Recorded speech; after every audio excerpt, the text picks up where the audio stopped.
All right, guys, we got a '05 Nissan Murano. I replaced this ABS sensor.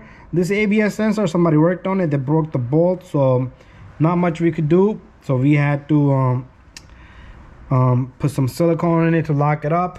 So pretty much 10mm bolt. Heat the heck out of that bolt. That'd be the perfect weight. This housing goes in here and one over here. So make sure you don't leave nothing loose. And then it goes in. This clips right here. This little guy, if you take an old one, just cut it and pull it. And this grommet goes right here just like that.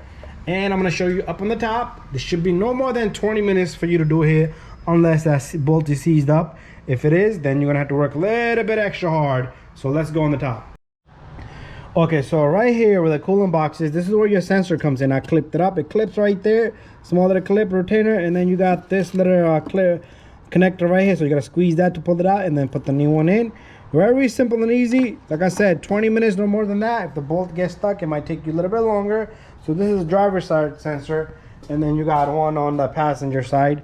It might be down here somewhere. You're gonna have to fish it. It comes out right through there. I'm sorry, this is the driver's side. Comes right through there, and the connector's right back there.